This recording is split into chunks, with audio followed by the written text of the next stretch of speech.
Hi friends, నేను మీ Jayavarapu శ్రీనివాస్ని. Okay friends, ఈ వీడియోలో మనం అనుభూతివాద కవిత్వమునకు సంబంధించిన ప్రధాన ప్రశ్నలు, వాటి సమాధానములు పరిశీలించుదాం. కవిత చదివిన తరువాత ఒక అనిర్దిష్ట అనుభూతి మిగలడం అనుభూతివాద కవిత్వ ప్రధాన లక్షణం అని అన్నది ఎవరు? ఆర్ఎస్ సుదర్శనం.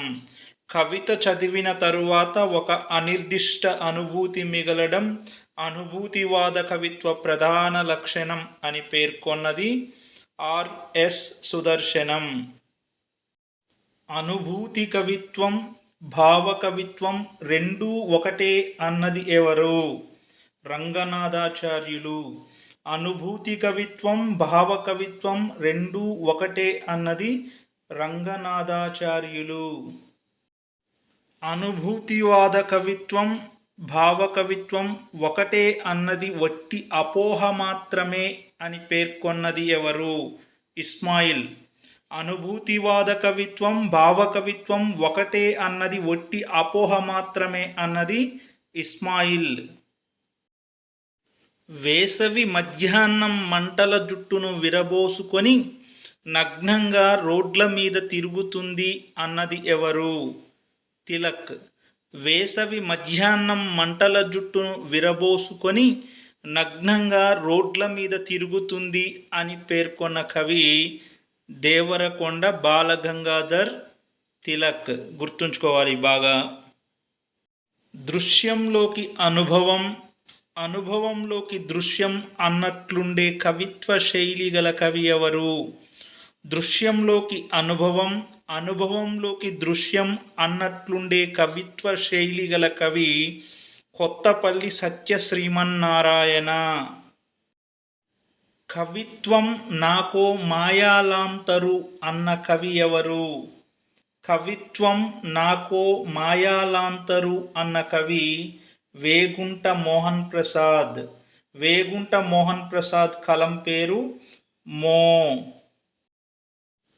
మో కవిత్వం అది వాస్తవికతతో తొలిసారి చదివితే ఏమో అనిపిస్తుంది, మరలా మరలా చదివితే అమ్మో అనిపిస్తుంది అని అన్నది ఎవరు? సినారే. మో కవిత్వం అది వాస్తవికతతో తొలిసారి చదివితే ఏమో అనిపిస్తుంది, మరల మరల చదివితే అమ్మో అనిపిస్తుంది అని పేర్కొన్న కవి C Narayana Reddy. Okay friends, మేము చేస్తున్నటువంటి వీడియోలు కనుక మీకు నచ్చినట్లయితే లైక్ చేసి షేర్ చేయండి. ఫస్ట్ టైం మా యొక్క ఛానల్ని వీక్షిస్తున్నట్లయితే తప్పకుండా మా ఛానల్ని సబ్స్క్రైబ్ చేసుకొని గంట సింబల్ నొక్కండి. మేము తెలుగు సాహిత్యానికి సంబంధించి వీడియోలు అత్యంత ప్రామాణికంగా అందిస్తున్నాం ఫ్రెండ్స్. ఓకే, తదుపరి ప్రశ్న చూద్దాం. కుండీలో మర్రి చెట్టు కవితా సంపుటి రాసింది ఎవరు? విన్నకోట రవిశంకర్. కుండీలో మర్రి చెట్టు కవితా సంపుటి రాసింది విన్నకోట రవిశంకర్. కేవలం కవిత్వం కోసం కలం పట్టిన అనుభూతివాద కవి ఇంద్రగంటి అని ఇంద్రగంటి శ్రీకాంత శర్మ గూర్చి పేర్కొన్నది ఎవరు? అజంతా. కేవలం కవిత్వం కోసం కలం పట్టిన అనుభూతివాద కవి ఇంద్రగంటి అని ఇంద్రగంటి శ్రీకాంత శర్మ గురించి పేర్కొన్నది అజంతా. అజంతా అసలు పేరు ఏమిటి? పెనుమర్తి విశ్వనాథ శాస్త్రి. అజంతా అనేది పెనుమర్తి విశ్వనాథ శాస్త్రి యొక్క కలం పేరు, బాగా గుర్తుంచుకోవాలి. అజంతా అనేది పెనుమర్తి విశ్వనాథ శాస్త్రి కలం పేరు. సమీక్షకుడు పచ్చిపాలపై మీగడ వెతికే అత్త వంటివాడు అన్నది ఎవరు? పెన్నా శివరామకృష్ణ. సమీక్షకుడు పచ్చిపాలపై మీగడ వెతికే అత్త అన్నది పెన్నా శివరామకృష్ణ. కేంద్ర సాహిత్య అకాడమీ అవార్డు లభించిన స్వప్నలిపిని రచించింది ఎవరు? కేంద్ర సాహిత్య అకాడమీ అవార్డు లభించిన స్వప్నలిపిని రచించింది అజంతా. వీరి అసలు పేరు పెనుమర్తి విశ్వనాథ శాస్త్రి. అమ్మ నీ జ్ఞాపకం ఫోటోలో దుమ్ము పడుతుంది అంటూ జ్ఞాపకం కవిత రాసింది ఎవరు? విన్నకోట రవిశంకర్. అమ్మా, నీ జ్ఞాపకం ఫోటోలో దుమ్ము పడుతుంది అంటూ జ్ఞాపకం కవిత రాసింది ఎవరు అంటే విన్నకోట రవిశంకర్. తదుపరి ప్రశ్న చూద్దాం. కాళ్ళు తడవకుండా సముద్రాన్ని దాటినవాడు కూడా కళ్ళు తడవకుండా జీవితాన్ని దాటలేడు అనే మినీ కవిత రాసింది ఎవరు? వసీరా. కాళ్ళు తడవకుండా సముద్రాన్ని దాటినవాడు కూడా కళ్ళు తడవకుండా జీవితాన్ని దాటలేడు అనే మినీ కవిత రాసింది వసీరా. చిగిర్చే చెట్టుకు ఎగిరే పిట్ట ఆదర్శం. పత్రాలను విదిల్చి పైకి ఎగరాలని ప్రయత్నం అంటూ చిగిర్చే చెట్టుపై కవిత రాసిందెవరు? ఇస్మాయిల్. చిగిర్చే చెట్టుకు ఎగిరే పిట్ట ఆదర్శం అంటూ చిగిర్చే చెట్టుపై కవిత రాసింది ఇస్మాయిల్. మతాల విచ్చుకత్తుల మెరుపులలో బ్రతుకును వెలిగించలేను, ఇజాల చిక్కుటచ్చుల తలపులతో బ్రతుకును బంధించలేను అన్నది ఎవరు? మాదిరాజు రంగారావు. మతాల విచ్చుకత్తుల మెరుపులలో బ్రతుకును వెలిగించలేను, ఇజాల చిక్కుటచ్చుల తలపులతో బ్రతుకును బంధించలేను అన్నది మాదిరాజు రంగారావు. ఎక్కడన్నారు? యుగ సంకేతం అనే రచనలో వారు ఇలా అన్నారు. మానవాత్మని, భూమ్యాకాశాల్ని, వెలుగు నీడలను ఒకే స్నాప్షాట్లో పెట్టే ప్రక్రియ హైకు అన్నది ఎవరు? వాడ్రేపు చినవీరభద్రుడు. చూస్తుండగానే చిన్నపిల్లలు పెద్దవాళ్ళవుతారు. నార్వేలోనో, స్వీడన్లోనో, డెన్మార్క్లోనో స్కలిస్తారు అన్నది ఎవరు? వేగుంట మోహన్ ప్రసాద్. చూస్తుండగానే చిన్నపిల్లలు పెద్దవాళ్ళవుతారు. నార్వేలోనో, స్వీడన్లోనో, డెన్మార్క్లోనో స్కలిస్తారు అన్నది మో. అనుభూతివాదం స్పష్టంగా కనిపించే తిలక్ కవితా ఖండిక ఏది?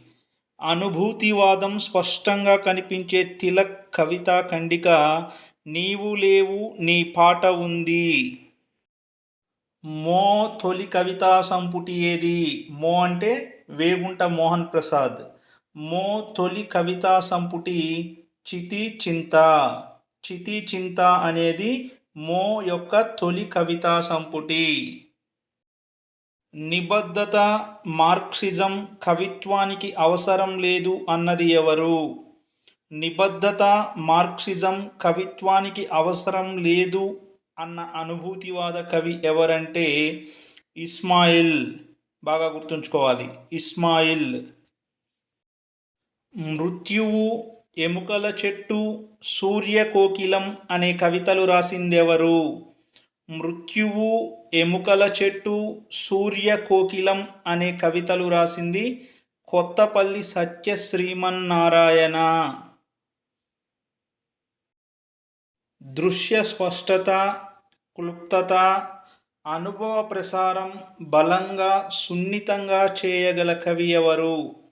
దృశ్య స్పష్టత, క్లుప్తత, అనుభవ ప్రసారం బలంగా సున్నితంగా చేయగల కవి ఎవరంటే ఇస్మాయిల్. మార్మిక కవితా ధోరణికి స్పష్టమైన అభివ్యక్తినిచ్చిన నిశాంతమును రాసిందెవరు? మార్మిక కవితా ధోరణికి స్పష్టమైన అభివ్యక్తినిచ్చిన నిశాంతమును రాసింది ఆర్ఎస్ సుదర్శనం. గుంటూరు శేషేంద్ర శర్మ అనుభూతి ప్రధానంగా రచించిన కావ్యం ఏది? గుంటూరు శేషేంద్ర శర్మ అనుభూతి ప్రధానంగా రచించిన కావ్యం ఏది అంటే శేషజోత్స్న. ఇస్మాయిల్ రాజకీయ నేతలపై విసిరిన వ్యంగ్యాస్త్రం ఏది? ఇస్మాయిల్ రాజకీయ నేతలపై విసిరిన వ్యంగ్యాస్త్రం అనంతపురంలో గాడిదలు. భావి నా ఉజ్వల నేత్రం అన్న కవి ఎవరు? భావి నా ఉజ్వల నేత్రం అన్న కవి ఇంద్రగంటి శ్రీకాంత శర్మ. భావి నా ఉజ్వల నేత్రం అన్నది ఇంద్రగంటి. ఆషామాషీగా చదివితే అర్థమయ్యే కవిగాడు వేగుంట మోహన్ ప్రసాద్ అన్నది ఎవరు? ఆషామాషీగా చదివితే అర్థమయ్యే కవిగాడు వేగుంట మోహన్ ప్రసాద్ అని పేర్కొన్నది చేకూరి రామారావు. అర్థం కాని భావగీతాల వంటి రచనలు చేసిన వాడు ఎవరు? అర్థం కాని భావగీతాల వంటి రచనలు చేసిన కవి వేగుంట మోహన్ ప్రసాద్. అనుభూతి ప్రధానంగా అనుభూతి, శిఖరారోహణం అనే కావ్యాలు రాసింది ఎవరు? అనుభూతి ప్రధానంగా అనుభూతి, శిఖరారోహణం అనే కావ్యాలు రాసింది దేవరకొండ బాలగంగాధర్ తిలక్. ఓకే ఫ్రెండ్స్, మేము చేస్తున్నటువంటి వీడియోలు కనుక మీకు నచ్చినట్లయితే లైక్ చేసి షేర్ చేయండి. ఫస్ట్ టైం మా యొక్క ఛానల్ని వీక్షిస్తున్నట్లయితే తప్పకుండా మా ఛానల్ని సబ్స్క్రైబ్ చేసుకొని గంట సింబల్ నొక్కండి ఫ్రెండ్స్. ఓకే, ధన్యవాదములు.